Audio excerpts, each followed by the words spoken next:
हम रहे या ना रहे, लेकिन ऐसे विचार हो, ऐसा निर्माण हो जो चलता रहे। जी हाँ, नमस्कार। न्यूज लेटर के साथ हाजिर हूँ मैं राकेश।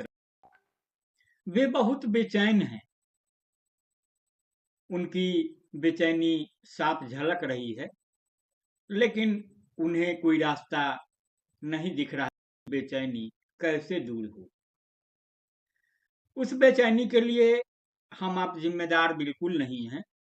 यह देश भी नहीं है। हाँ, उनके तथाकथित चाहने वाले हो सकते हैं, वे खुद हैं, तो फिर उसका रास्ता भी उन्हें ही निकालना है। आप देखेंगे कि जो कुछ संसद में हुआ, संविधान पर चर्चा हुई, आरोपों की बारिश, एक दूसरे को कटघरा में खड़ा करने की कोशिश, लेकिन यह चिंता कहीं नहीं दिखी कि सचमुच संविधान की जो भावना है, मूल भावना, उसकी रक्षा करनी है। बात तो इतनी आगे बढ़ी कि बात संविधान निर्माता बाबा साहब डॉक्टर भीमराव अंबेडकर तक आ पहुंची और उसको लेकर भारतीय सियासत के चाणक्य कहे जाने वाले केंद्रीय गृह मंत्री अमित शाह ने जो कुछ कहा और उसके बाद जो कुछ हो रहा है वह जाहिर है। सुखचंद्र झा गांधीवादी हैं, सर्वोदयी हैं, झारखंड के जमशेदपुर में रहते हैं, मूल निवासी बिहार के हैं, फिलवक्त देश से बाहर हैं, लेकिन जो देश के हालात हैं, देश में जो कुछ घट रहा है, जो बातें हो रही है, उस पर वे नजर रखते हैं और फिर अपनी प्रतिक्रिया भी देते हैं। तो बाबा साहब को लेकर जो अभी कुछ हो रहा है उस पर उनकी खास प्रतिक्रिया आप भी गौर फरमाएं। मुझे उम्मीद है संजीदगी से सुनेंगे गुनेंगे तो खुद को प्रतिक्रिया देने से नहीं रोक पाएंगे। बाबा साहब देश के फैशन में भी, फैशन में भी पूरा देश देख सुन रहा था। अब मत कहिए कि आपके भाषण को तोड़ मरोड़ कर पेश किया गया। जैसा कि कहा जा रहा है, प्रधानमंत्री खुद गृह मंत्री अमित शाह के बचाव में बातें कही है, तो सुखचंद्र झा कह रहे हैं कि अब मत कहिए कि आपके भाषण को तोड़ मरोड़ कर पेश किया गया, लेकिन मैं आपको धन्यवाद देता हूं कि सदियों से उच्च वर्गीय मानस में 80% लोगों के प्रति जो भाव दुर्भाव था वह गुस्से में आपके मुंह से निकल ही गया। सत्य के उद्घाटन के लिए शुक्रिया तो बनता है। न जाने कितने युग बीत गए, भगवान का नाम लेते लेते उनकी सैकड़ों पीढ़ियां गुजर गई, लेकिन कुछ नहीं मिला।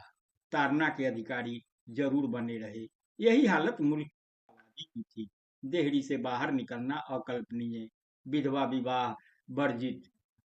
रामायण महाभारत पढ़ लेना ही उनकी शिक्षा का आदि अंत था। आजादी से पहले बड़े बड़े नेता भी मिथ पाल रहे थे, किसान विधानसभा में जाकर हल चलाएगा, विधानसभा में क्या काम। आजादी के बाद इन तमाम मिथकों, वर्जनाओं और गैर बराबरी के जंगल को साफ करने का काम भारतीय संविधान ने किया। बेशक संविधान निर्माण में संविधान सभा के 300 सदस्यों की भूमिका थी, लेकिन बाबा साहब की भूमिका विशेष थी। संविधान सभा के अध्यक्ष डॉक्टर राजेंद्र प्रसाद ने यूं ही नहीं कहा था कि डॉक्टर अंबेडकर ने संविधान निर्माण में कुशल पायलट की भूमिका निभाई। मसौदा समिति के 7 सदस्यों में 5 जाति के थे, सबके सब विद्वान, एक से बढ़कर एक। फिर भी बाबा साहब को ही सबने ड्राफ्टिंग कमेटी का अध्यक्ष चुना। कुछ बात तो रही होगी उनमें। मसौदा समिति के सदस्य कृष्णमाचारी ने 1948 में कहा कि संविधान मसौदा तैयार करने का बोझ डॉक्टर अंबेडकर को ही उठाना पड़ा, क्योंकि बीमारी, मृत्यु, अन्य व्यवस्था के कारण अधिकांश सदस्य पर्याप्त योगदान नहीं कर सके। संविधान सभा की बहस में सबसे ज्यादा भाग बाबा साहब को लेना पड़ा। वह करीब 100 दिन संविधान सभा में बोले। बहस के दौरान ज्यादा शब्द, करीब 2,67,000 उनके श्रीमुख से उच्चरित हुए। सदियों से वंचित तबके यानी आदिवासी, दलितों, पिछड़ों को उनका वाजिब हक दिलाया, किंतु किसी भी वर्ग की हकमारी नहीं की।